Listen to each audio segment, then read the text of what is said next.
Un asunto vital, el canal de bendición. Capítulo 20. La transición a lo invisible.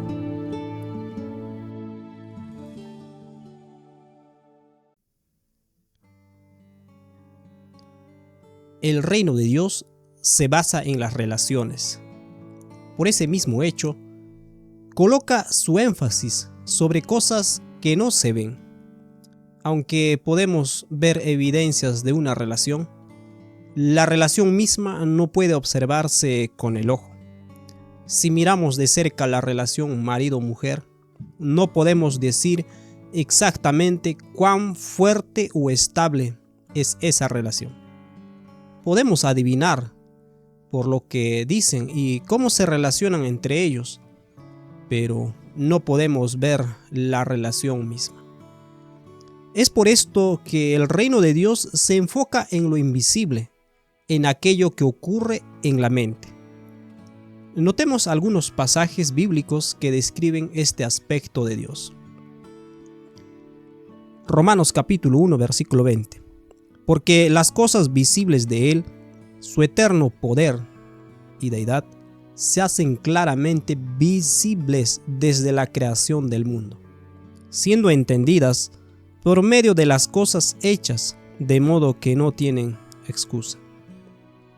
Otro texto es 1 de Timoteo 6:16. El único que tiene inmortalidad, que habita en luz inaccesible, a quien ninguno de los hombres ha visto ni puede ver, al cual sea la honra y el imperio sempiterno. Amén. Por esta razón, los que buscan una relación con Dios se enfocarán en cosas invisibles de la vida. Una relación con Dios, la familia y los amigos. Volviendo a nuestra comparación entre Abraham y Nimrod, vemos que este asunto surge en el área de la adoración. Abraham se enfocaba en lo invisible. Su valor se hallaba en su relación con Dios y no necesitaba constantes recordatorios externos de esa relación. Por otro lado, la inseguridad de Nimrod requería constantes evidencias externas de su valor y, como no tenía ninguna relación real con Dios, su adoración se enfocaba en el ritual, la ceremonia y en aquello que se puede verse. Por lo tanto, el asunto de lo visible versus lo invisible es un indicativo importante de cuál reino tiene mayor influencia sobre nuestros pensamientos. Y vemos esto reflejado en las Escrituras. Leemos en 2 de Corintios 4:8, por ejemplo, que estamos atribulados en todo, mas no angustiados, en apuros, mas no desesperados. Hebreos 11:1 dice: es pues la fe, la certeza lo que se espera, la convicción de lo que no se ve. Este asunto es tan importante que Dios incluso la transformó en uno de sus mandamientos. Veamos en Éxodo capítulo 20, versículo 4. No te harás imagen ni ninguna semejanza de lo que esté arriba en el cielo, ni abajo en la tierra, ni en las aguas debajo de la tierra. La presentación de Dios a través de las cosas materiales y terrenales es la manera rápida de cambiar el enfoque de lo invisible a lo visible. La Biblia lo llama idolatría, y Dios lo odia porque desconecta a sus hijos de una verdadera relación con Él. Debido a la mentira de la serpiente, la idolatría es un problema constante para la raza humana. Esto es porque la creencia en la vida inherente, combinada con la necesidad de valor, requiere que este poder se demuestre y se vea. Si no podemos ver a nuestro propio poder demostrarse, empezamos a sentir que no valemos. Y en el área de adoración, el enfoque de la adoración está en el poder, la demostración y la adoración del poder. Una breve mirada a la idolatría a lo largo de las edades revela que los objetos que se adoraban recibían adoración debido a algunos aspectos de su poder que el adorador quería obtener y poseer. Al adorar al Dios, se esperaba que el adorador recibiría el favor de ese Dios y algo de su poder. Esto está en completa armonía con la mentalidad de oportunidad y amenaza del poder inherente. Cuando una persona ve que un objeto posee poder, ve la oportunidad para, mediante el acceso correcto, obtener algo de ese poder. Cuando se trata de la adoración del Dios verdadero, tristemente muchas personas se confunden y buscan combinar el amor al Dios con la búsqueda para obtener su poder. Es verdad que necesitamos su poder, pero no para que nos sintamos poderosos y valiosos, sino que para que podamos honrarle, reflejarle su carácter y disfrutar de su relación. Muchas personas hacen buenas obras, oraciones largas y muchos sacrificios para ganarse el favor de Dios y obtener su poder. Tal religión es vacía y desprovista del verdadero amor. Leemos en 1 Corintios capítulo 13, versículo 1 al 3. Si yo hablase lenguas humanas y angelicales y no tengo amor, vengo a ser como metal que resuena, o címbalo que retiene. Y si tuviese profecía y entendiese todos los misterios y toda ciencia, y si tuviese toda la fe de tal manera que trasladase los montes, y no tengo amor, nada soy. Y si repartiese todos mis bienes para dar de comer a los pobres, y si entregase mi cuerpo para ser quemado, y no tengo amor, de nada me sirve.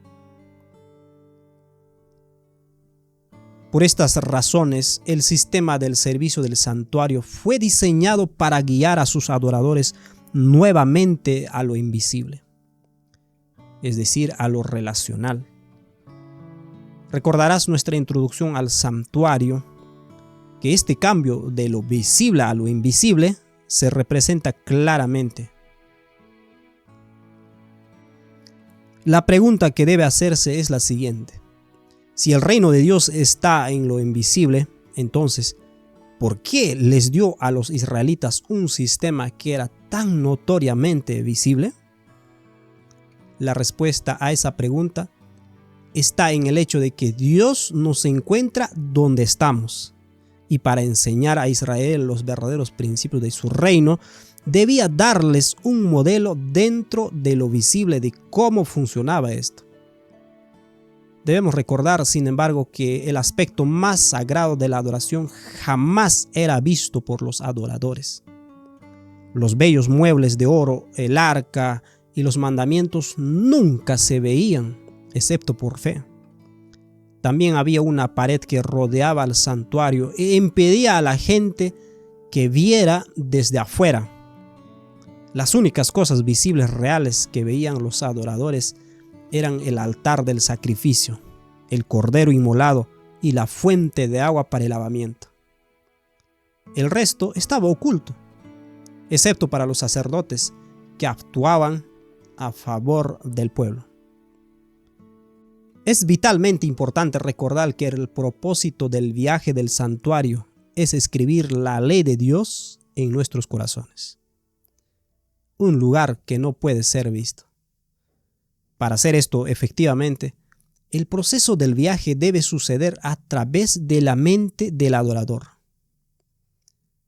Al tomar esto en cuenta, podemos entender por qué Jesús buscaría cambiar el enfoque de los israelitas desde los objetos del templo en la tierra y colocarlo en las realidades celestiales invisibles.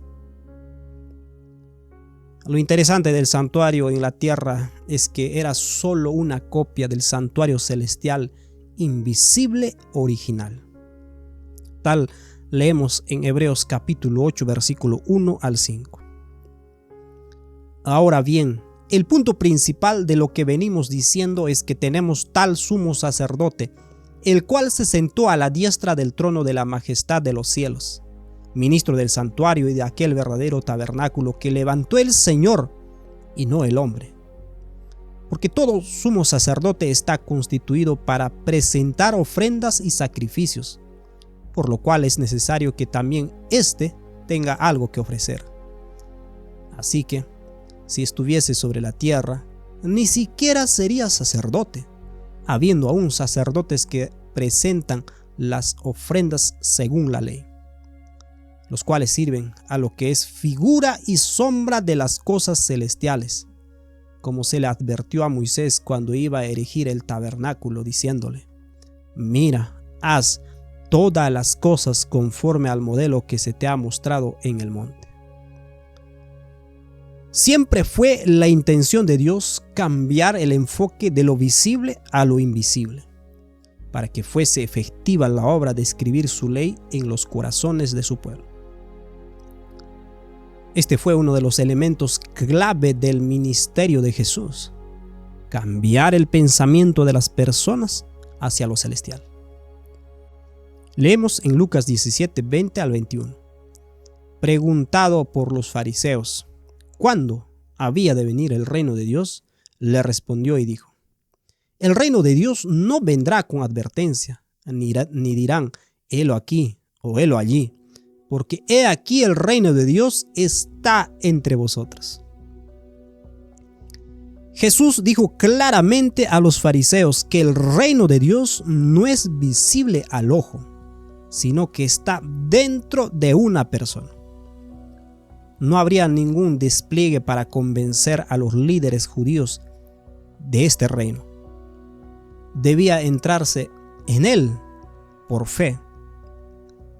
Este cambio de pensamiento quedó bien documentado en la conversación entre Jesús y la mujer en el pozo. Veamos allí, Juan capítulo 4, versículo 19 al 24.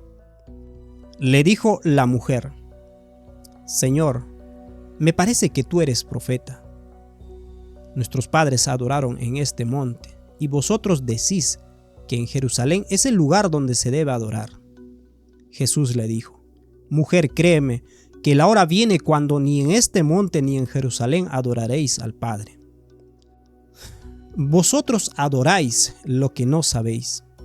Nosotros adoramos lo que sabemos, porque la salvación viene de los judíos. Mas la hora viene, y ahora es, cuando los verdaderos adoradores adorarán al Padre en espíritu y en verdad. Porque también el Padre tales adoradores busca que le adoren.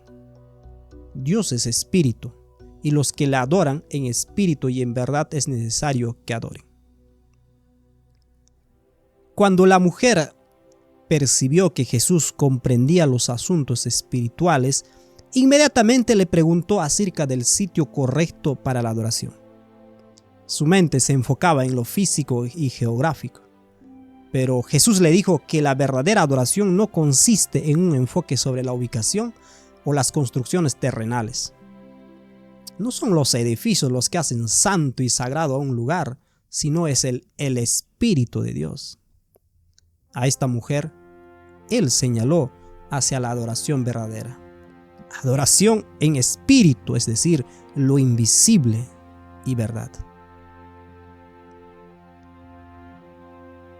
El mismo hecho de que Dios había dado un santuario visible como libro de lecciones implicó que Satanás lo utilizaría para hacer que Israel se enfocara en este sistema visible de adoración. Si Satanás podía mantenerlos enfocados en el sistema del templo terrenal, entonces podría bloquear sus mentes y evitar que éstas se mudaran hacia las realidades celestiales y hacia el verdadero santuario invisible en el cielo.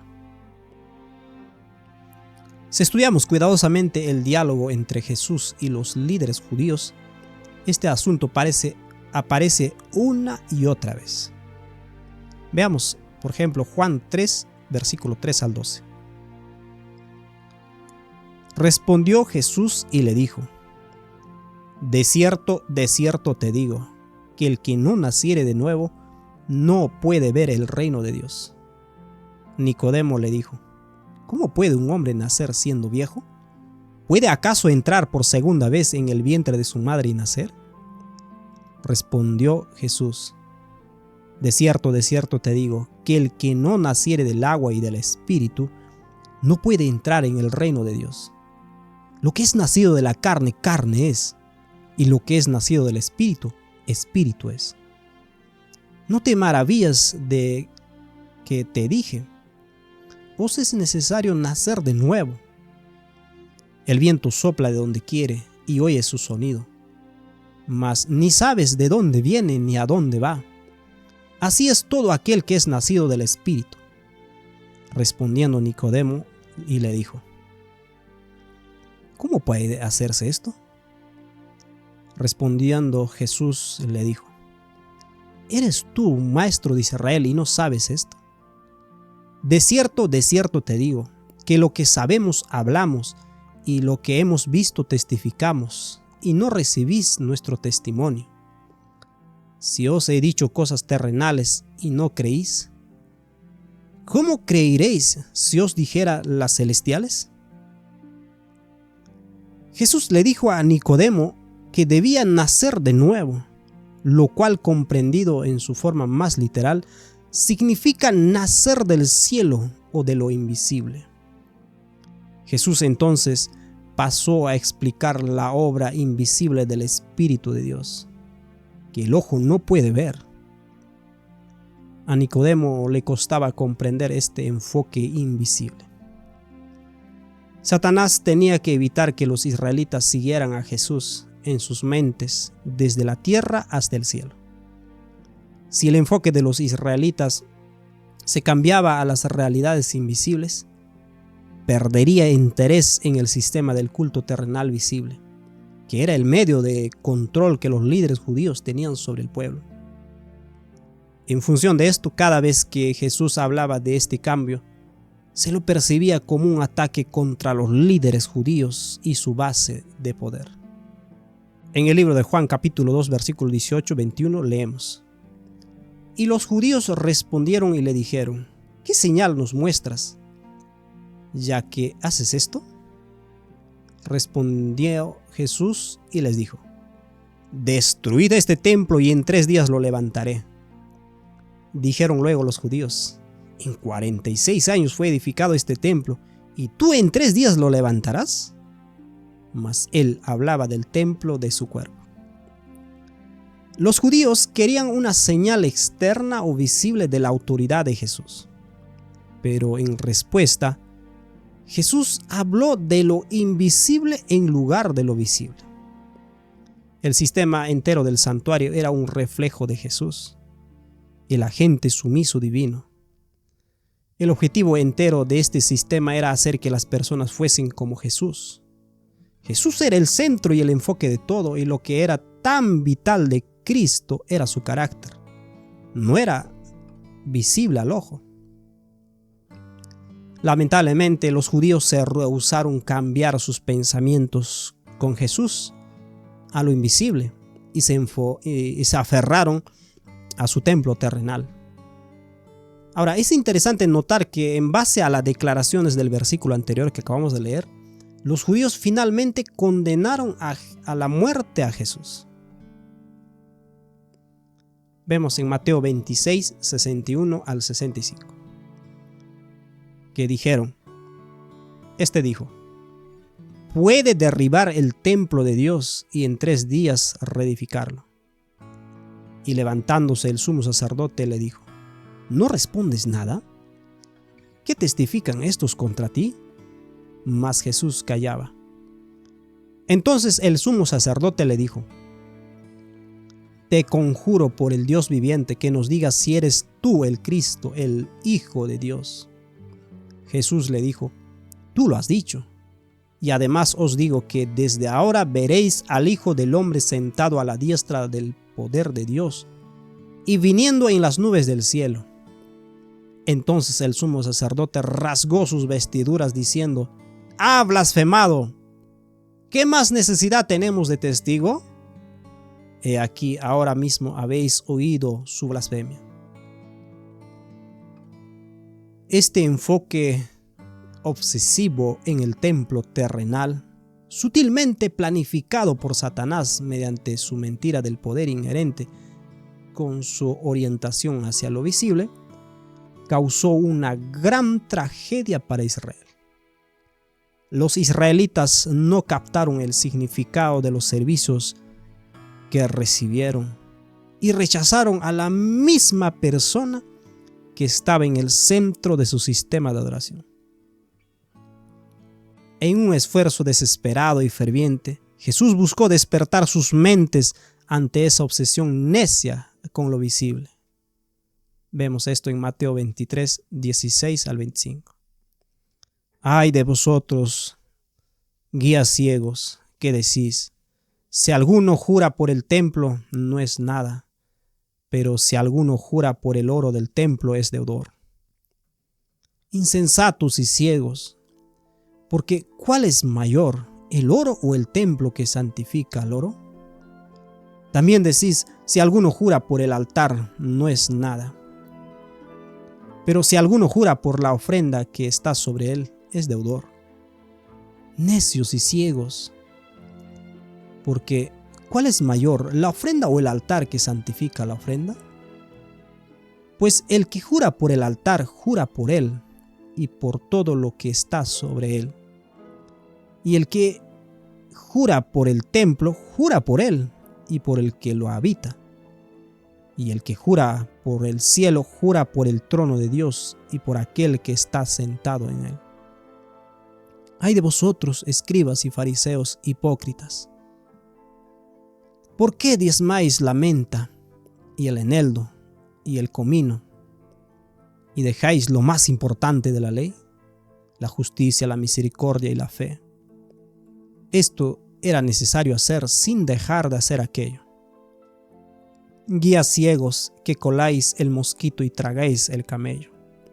Ay de vosotros, escribas y fariseos hipócritas, porque limpiáis lo de afuera del vaso y del plato, pero por dentro estáis llenos de robo y de injusticia.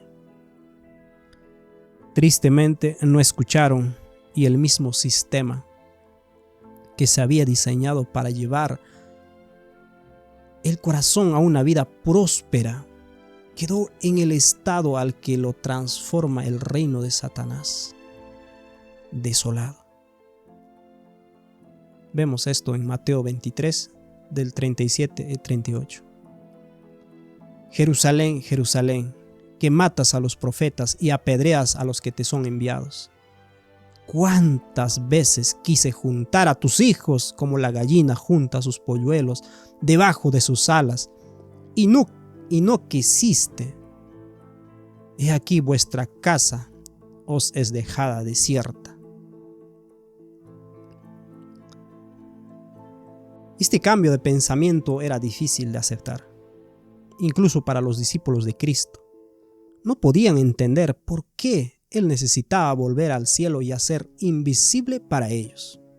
Veamos Juan 13, 36 y 37.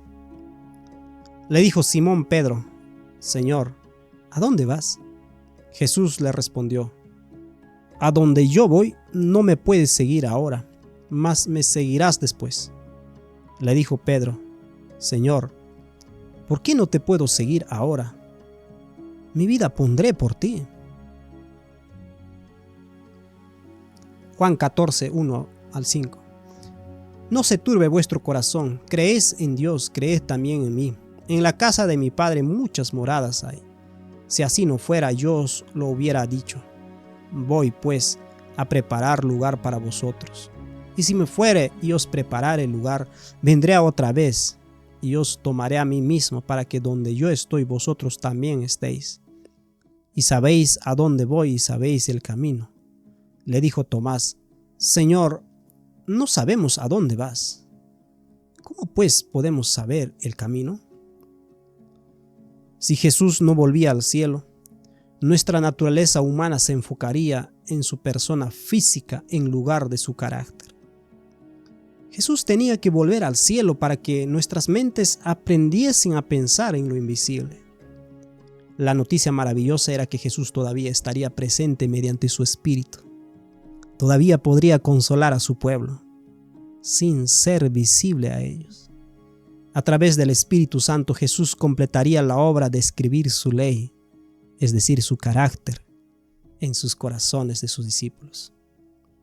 Leemos tal en Juan capítulo 14, versículo 16 al 18.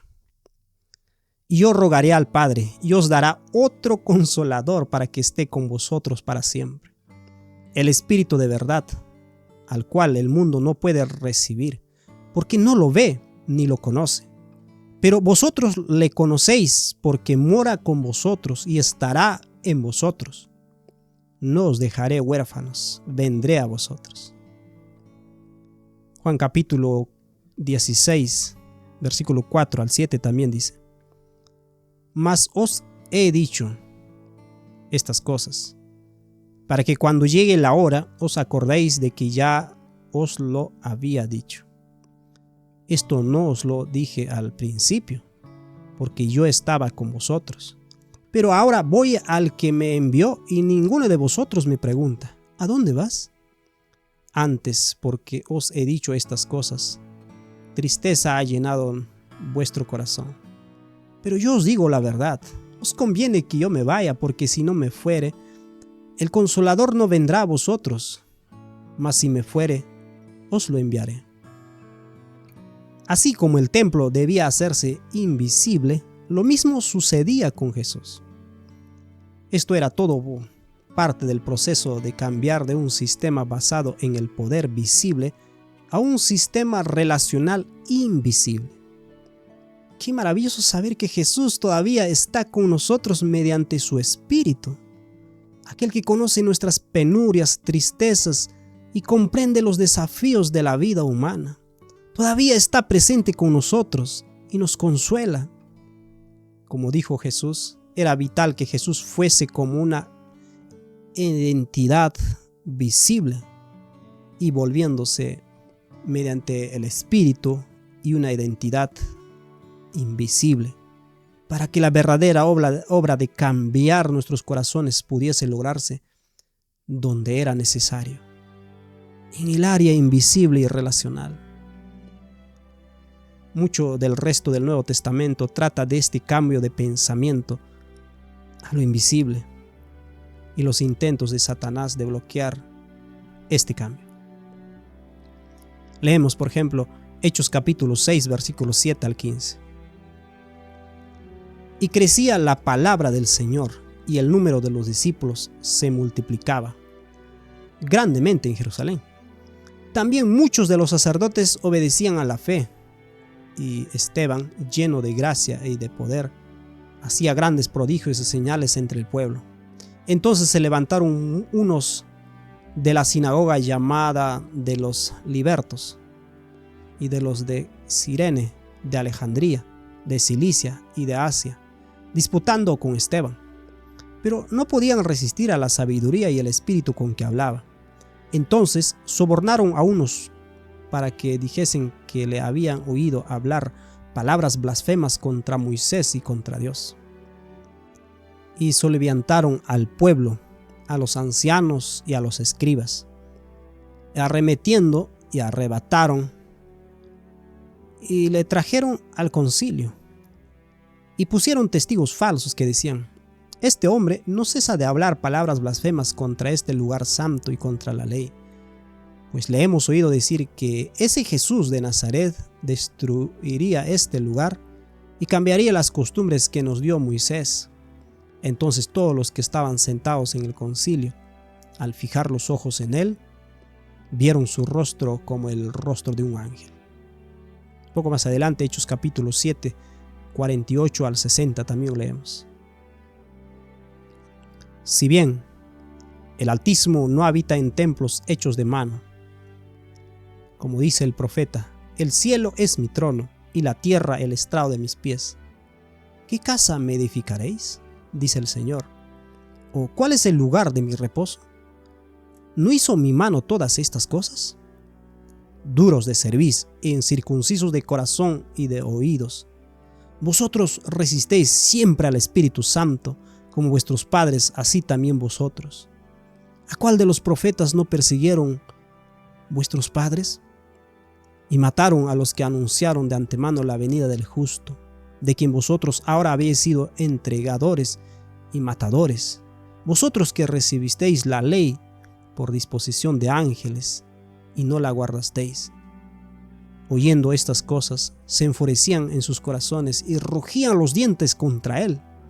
Pero Esteban, lleno del Espíritu Santo, puesto los ojos en el cielo, vio la gloria de Dios y a Jesús que estaba sentado a la diestra de Dios, y dijo: He aquí veo los cielos abiertos y al Hijo del Hombre que está a la diestra de Dios.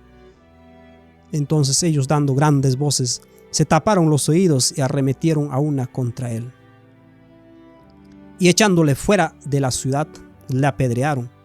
Y los testigos pusieron sus ropas a los pies de un joven que se llamaba Saulo, y apedreaban a Esteban, mientras él invocaba y decía: Señor Jesús, recibe mi espíritu. Y puesto de rodillas, clamó a gran voz: Señor, no los tomes en cuenta este pecado. Y habiendo dicho esto, durmió. Los judíos afirmaron que Esteban estaba cambiando las mentes de las personas, alejándolas del templo terrenal, y así estaba cambiando las costumbres de Moisés, su líder más reverenciado. Esteban intentó decirles durante su juicio que Dios no mora en templos creados por las manos, sino que su reino está en lo invisible. Una vez más, en un intento desesperado por alcanzar a los judíos y despertarlos para que viesen su enfoque esclavizado a lo visible, Esteban les habló directamente diciendo que ellos y sus antepasados habían consistentemente resistido a lo invisible, a la visión espiritual. Como señal del cambio que había sucedido y de que Jesús realmente estaba en el cielo, Esteban tuvo una visión del cielo, donde vio a Jesús a la diestra del Padre. Esta fue la última oportunidad para que los judíos aceptasen que era necesario cambiar hacia lo invisible. Pero en lugar de aceptar esto, callaron la voz del hombre que les suplicaba. Este hecho selló su suerte como nación. Como predijo Jesús, su casa les fue dejada desierta. Desprovistos de la protección de Dios, el templo judío fue destruido 40 años más tarde. Lamentablemente, el deseo de enfocarse en el templo visible permanece hoy con nosotros. Millones de personas creen que el templo terrenal será reconstruido, pero tal creencia niega todo lo que Jesús enseñó acerca de nacer del cielo. Los verdaderos adoradores de Dios adorarán en espíritu, en lo invisible, y serán consolados por el Espíritu invisible de Cristo hasta que Él vuelva en las nubes de gloria y lo veamos nuevamente, cuando nuestros corazones sean purificados de la mentira de la serpiente y cuando la obsesión con lo visible ya no sea más un problema.